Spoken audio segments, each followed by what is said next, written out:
Good day, students. Today you are going to build a new app using a new component called the Webviewer. What the Webviewer allows you to do is it allows you to show an open web page on your app. You might want to show your location in Google Maps. You might want to show a Twitter page with trending topics.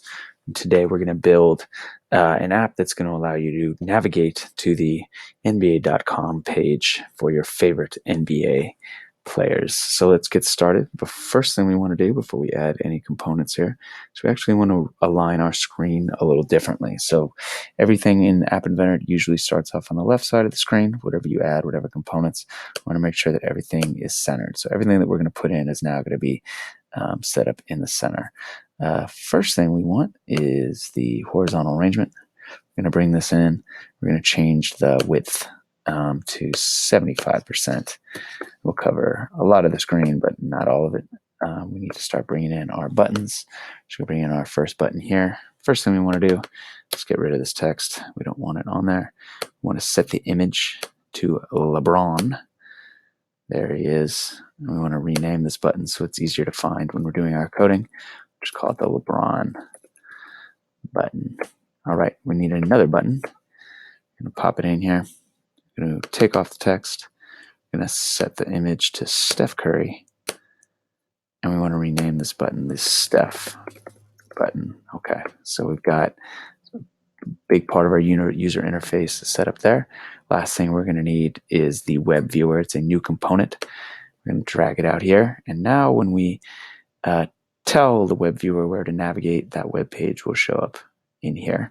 If you want to pause right here, this might be a good time to stop and make sure you build your own user interface. And once you've done that, we're going to move right into our blocks phase. So thinking about our algorithm today, what we want to make sure happens is when the LeBron button is pressed, we want to make sure the web viewer goes to a specific website. That's the NBA.com website for LeBron. So let's see what that looks like. So we got LeBron here. When the LeBron button is clicked, we want the web viewer to go to a certain URL. A URL is a web address. We're going to need to type in a unique web address, so we'll just use a blank text box here, and we'll check it out here in Google. So we'll go to nba.com space LeBron James. Let's see what we can find. Check out LeBron's page on nba.com. Oh, there he is. Okay. Let's get the web address here. I'm going to highlight it, copy it, so that when I go back into App Inventor, boom, we got LeBron's page. We want to do the same thing for Steph.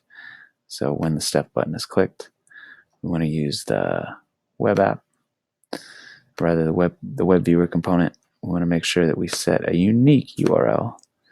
So we got to go find Steph's page. We can just find it in here. Oh, there he is, Steph Curry.